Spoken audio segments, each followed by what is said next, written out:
नमस्कार, sports our में आपका स्वागत है। मैं हूं आपके साथ अभिषेक। हमारे साथ इस वीडियो में बात करने के लिए मौजूद है केशव। बात करेंगे चैंपियंस ट्रॉफी की। टीम इंडिया की जो स्क्वाड इस वक्त सामने आई है, बीसीसीआई की तरफ से जो 15 सदस्यीय स्क्वाड की घोषणा की जाती है, इसको लेकर भी विवाद छिड़ रहा है और विवादों के केंद्र में इस वक्त भारतीय टीम के हेड कोच गौतम गंभीर है। सवाल सोशल मीडिया पे फैंस उठा रहे हैं कि क्या ये गौतम गंभीर की केकेआर की स्क्वाड सामने आई है या फिर टीम इंडिया की स्क्वाड है। यानी गंभीर ये किस तरीके का स्क्वाड सामने ला रहे हैं। क्या वो केकेआर की स्क्वाड तो कहीं सेट नहीं कर रहे हैं, क्योंकि आपको देखने को मिलेगा यशस्वी जायसवाल और जसप्रीत बुमराह जैसे खिलाड़ी जब बाहर होते हैं तो हर्षित राणा और वरुण चक्रवर्ती एकदम से स्क्वाड में कैसे सामने आ जाते हैं।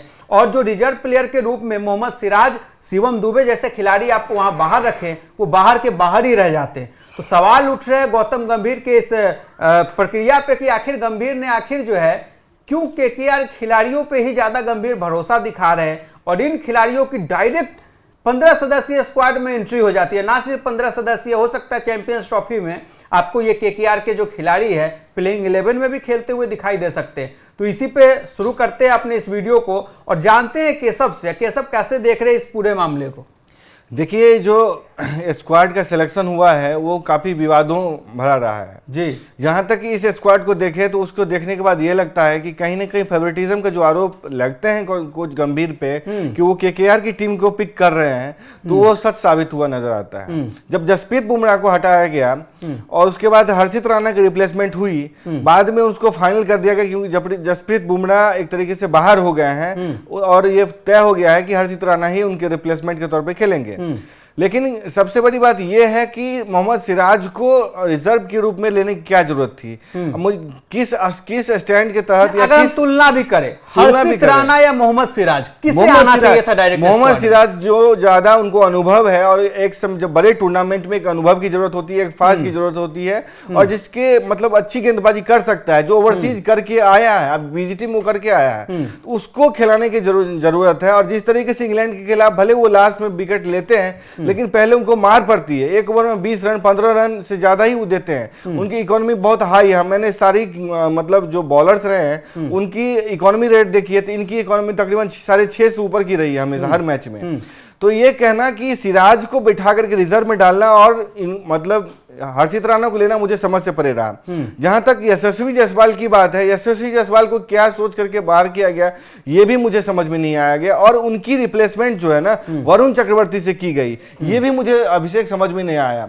जहां तक आप अभी इन पे गौतम गंभीर पे जो आरोप लग रहे हैं, आपको पता है कि 2 दिन पहले ही जो हम इनकी ही साथी रहे हैं जहीर खान 2011 वर्ल्ड कप में, उन्होंने इन पे आरोप लगाया, कह सकता हूं या ये कह सकते हैं इनकी आलोचना की सदैव हुए शब्दों में कि जो तरीके से फ्लेक्सिबिलिटी वाला अप्रोच ले रहे हैं या जो चेंजेस कर रहे हैं विदाउट प्रोटोकॉल, विदाउट एक टीम को कन्वे किए हुए मैसेज की मेरी ये सोच, हम ये करना चाहते हैं, आप सीधा चेंज कर दे रहे हो ताकि दाएं और बाएं के कॉम्बिनेशन बना रहे हैं। उनको दाएं बाएं बहुत अच्छा लगता है। तो इस दाएं बाएं के कॉम्बिनेशन को बनाने के लिए वो टीम को सीधा चेंज कर रहे हैं। जो ग्रेग चैपल तो डायरेक्ट यशस्वी जायसवाल को बाहर करके वरुण चक्रवर्ती को ले आएंगे दाएं बाएं कॉम्बिनेशन, और इससे पहले श्रेयस अय्यर को भी बाहर किया हुआ था, लेकिन उनका प्रदर्शन ऐसा हुआ कि उनको टीम में रखने पर मजबूरी हुई। इससे पहले आपको याद होगा कि जहीर खान ने तो आलोचना की ही थी कि ये फ्लेक्सिबिलिटी वाली अप्रोच लॉन्ग टर्म में टीम को नुकसान पहुंचाएगा और जिस तरीके से आत्मविश्वास की कमी नजर आ रही है पिछले कुछ दिनों से। आप देखिए इंग्लैंड के खिलाफ जो भारतीय टीम की जीत हुई है अभिषेक, उसमें आप देख सकते हैं कि 2-3 लोगों का ही प्रदर्शन है, पूरी टीम का प्रदर्शन मैं नहीं देखता। अक्षर पटेल ने अच्छा प्रदर्शन किया है तीनों मैच में, शुभमन गिल का प्रदर्शन बढ़िया रहा है, एक्सेप्शनल रहा है। हम इसको इस तरीके से देख सकते, कोलकाता से भले ही गौतम गंभीर अब भारतीय टीम के हेड कोच बन गए, केकेआर को छोड़कर आ गए, लेकिन जो मोह है केकेआर का खत्म नहीं हो रहा। और यही फेवरेटिज्म का जो आरोप लग रहा है गंभीर के ऊपर, केकेआर के खिलाड़ियों को इतना तवज्जो दिया जा रहा है कि इसके अलावा जो इसके इतर आपको बाकी कोई खिलाड़ी नजर ही नहीं आ रहा। आपको ना सिराज नजर आ रहे हैं, ना यशस्वी जायसवाल नजर आ रहे हैं, ना शिवम दुबे नजर आ रहे हैं और डायरेक्ट आप स्क्वाड में कोचिंग स्टाफ भी इन्होंने केकेआर से लाए थे, करुण नायर का, मोने मोरकल को लाया गया इनका और रेहान डेस्केटे को लाया गया। तो कुल मिलाकर के जो अभी हमारी कोचिंग स्टाफ भी है वो केकेआर वाली है। और कहा यह जा सकता है कि इन्होंने हर्षित राणा पर जो तवज्जो दी उसके बाद ये पुख्ता हो गया कि केकेआर की टीम है, ना कि ये टीम इंडिया और बीसीसीआई की टीम है। दूसरी बात, इन पे नहीं तो इसका खमियाजा फिर जब भी ऐसे किसी भी टीम में होता है, दुनिया के किसी भी टीम में आपको रिजल्ट इसका खमियाजा बहुत बुरा भुगतना पड़ता है, टीम को नतीजों में एक और बात है, जिस तरीके से उन्होंने ऋषभ पंत को इंग्लैंड के खिलाफ बिठाया, कम से कम 2 मैच आप जीत चुके थे, कम से कम 1 मैच आपको ऋषभ पंत को देना चाहिए था, ताकि उनकी भी तैयारियां पुख्ता हो चुके, क्योंकि वो इंग्लैंड के खिलाफ T20 सीरीज का भी हिस्सा नहीं थे। आपने स्क्वाड में किया, कोई रिजर्व प्लेयर नहीं है जो आपने उनको बाहर किया, कम से कम 1 मैच में मतलब उनको मौका देना चाहिए था। अगर यशस्वी जायसवाल को आप डेब्यू करा सकते हैं तो तीसरा मैच अहमदाबाद में इनको खिलाना चाहिए था, क्योंकि 2 मैच में केएल राहुल का प्रदर्शन अच्छा नहीं रहा था। अगर हम 2 मैच जीत चुके हैं। अच्छा, हम बात ऋषभ पंत और केएल राहुल पे कर ले। अभी प्रेस कॉन्फ्रेंस जो हुआ है तीसरे मैच के बाद, उसमें गौतम गंभीर कहते हैं, साफ साफ इनकी बातों से पता चलता है कि केएल राहुल को ये फर्स्ट प्रायोरिटी दे रहे हैं चैंपियंस ट्रॉफी में, और ऋषभ पंत राहुल के बाद ही आते हैं। अब मुझे ये समझ नहीं आता है, जब तक ऋषभ पंत का नंबर आता है या फिर केएल राहुल उस जगह होंगे तो लगभग जो है 30 ओवर का मैच समाप्त हो चुका होता है ऑलमोस्ट, अगर सब कुछ ठीक ठाक रहा। मुझे ये बताइए अभिषेक कि केएल राहुल कब बल्लेबाजी करने आते हैं? नहीं तो मैं वहीं आ रहा हूं, उसी पे आ रहा हूं कि उसके बाद फिर अगर 20 ओवर 15-20 ओवर का जो आपको समय मिलता है, वहां टीम को जो है तेज गति से रन ऋषभ पंत बना के देंगे या केएल राहुल बना कर देंगे। जो ट्विटर के स्टैट्स है, ट्विटर पे जो स्टैट्स शेयर कर रहे हैं उसकी माने डेथ ओवर में जो स्ट्राइक रेट है कहीं दुगुना मतलब स्ट्राइक रेट है ऋषभ पंत का। 46 से 50 जो क्रूशियल डेथ ओवर होता है, उस दौरान ऋषभ पंत का जो स्ट्राइक रेट है 243 का रहा है जी। फिर उसके बाद जो 40 से 45 में ओवर में 171 का स्ट्राइक रेट है, 36 से 40 ओवर्स में 125 का है, 31 से 35 ओवर में 115 का स्ट्राइक रेट है ऋषभ पंत का। यानी जैसे जैसे गेम आगे जाता है, 30 ओवर के बाद 35 ओवर के बाद 40 ओवर के बाद ऋषभ पंत और खतरनाक 250 होते जाते हैं, स्ट्राइक रेट ऋषभ पंत का बढ़ता जाता है। फिर सवाल यह बार बार ऋषभ पंत को इतना अंडर एस्टिमेट क्यों गौतम गंभीर कर रहे हैं, केएल राहुल को उनसे ऊपर क्यों रखा जा रहा है? देखिए, जहां तक मतलब गौतम गंभीर पे आरोप लगा, क्या फिर ये लखनऊ वाला कॉम्बिनेशन भी तो हम देख सकते हैं? देखिए, मैं कॉम्बिनेशन पर बाद में जाते हैं, हम गौतम गंभीर पे फोकस करते हैं। गौतम गंभीर पे ये आरोप इसलिए पुख्ता लग रहे हैं क्योंकि जब बीसीसीआई की रिव्यू मीटिंग हुई थी उसमें भी इन पे आरोप लगा था कि ये अपनी टीम अपनी मैनेजमेंट लेके साथ चलते हैं, फेवरेटिज्म का साथ नहीं छोड़ रहे हैं। आपने देखा कि गौरव अरोड़ा जो इनके मतलब पर्सनल मैनेजर हैं, उनको किस तरीके से उन पे रोक लगाई गई कि आप उनके साथ टीम बॉक्स में नहीं जा सकते, टीम होटल में नहीं जा सकते, टीम के साथ नहीं बैठ सकते, पवेलियन में नहीं जा सकते, ड्रेसिंग रूम में नहीं जा सकते, और कहीं भी टीम के साथ आप इर्द गिर्द नजर नहीं आएंगे। एक दूसरा, ये जो कोचिंग स्टाफ लेकर के आए थे, इसकी अकाउंटेबिलिटी भी तय करने की जरूरत महसूस हुई बीसीसीआई को, क्योंकि जिस तरह का प्रदर्शन पिछले दिनों रहा है, उसके बाद बीसीसीआई ने यह तय किया कि इनके जो कोचिंग स्टाफ है उनके समय सीमा 3 साल की जाए, और अगर प्रदर्शन नहीं करते हैं तो उसमें कटौती भी की जाए।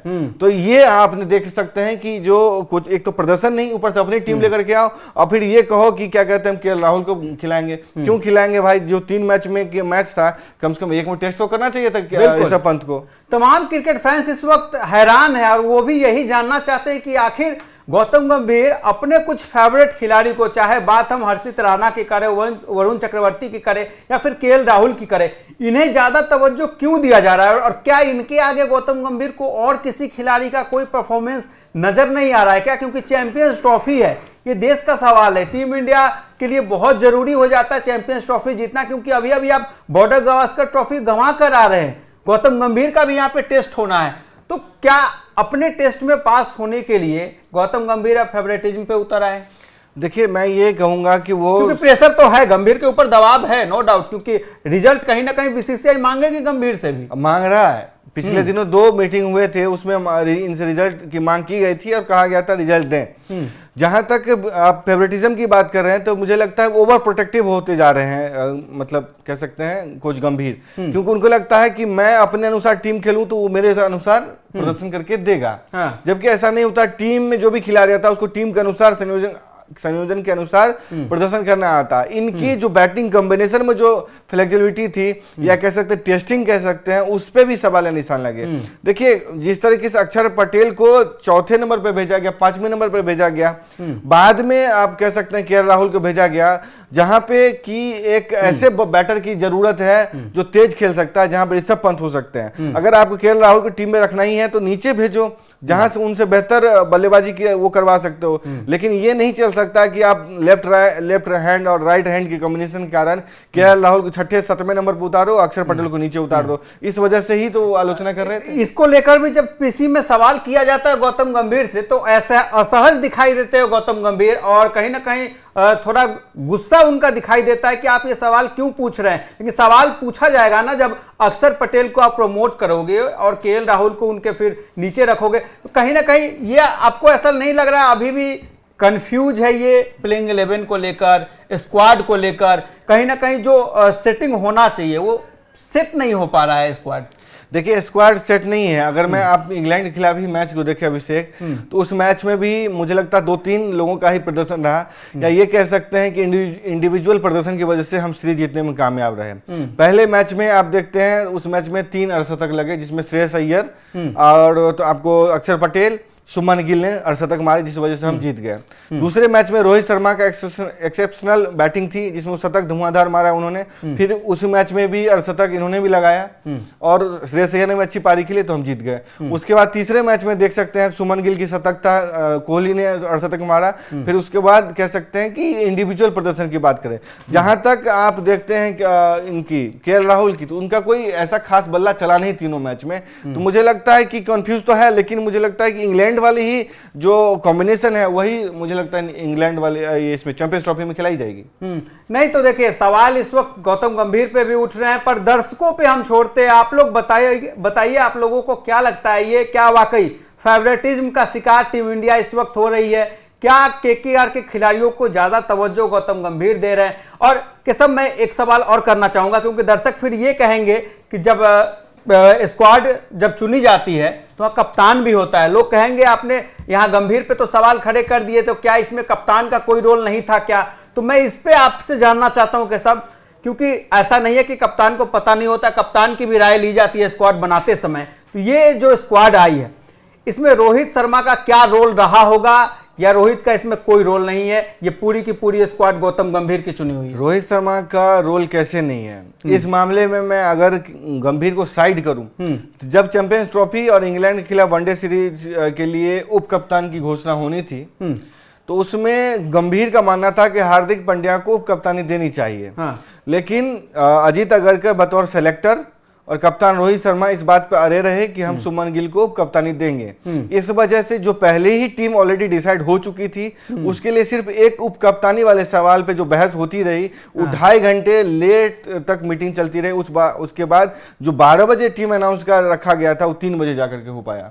तो मैं ये बताता हूं, कैप्टन पे पूरा फंसा हुआ था, पूरा 2.5 घंटे तक एक्स्ट्रा मीटिंग चली। तो ये रुतबा है कप्तान रोहित शर्मा का। लेकिन मैं देखिए मेरे पास कोई खबर नहीं है, मुझे जो एनालिसिस लग रहा है या मुझे जो बात लग रही है कि रोहित जब कोच गंभीर आए थे टीम में, उस समय उनकी जो पोजीशन थी, हाई मोरल ग्राउंड लेकर के आए थे वो टीम में, और उन रिजल्ट ओरिएंटेड वो था, और T20 वर्ल्ड कप हम जीते थे। उसके बाद इनको एक कोचिंग की जिम्मेदारी दी गई, खुद जैसा ने दी थी रिक्वेस्ट करके, क्योंकि इनको केकेआर रिलीज नहीं कर रहा था, लेकिन इनको किया गया।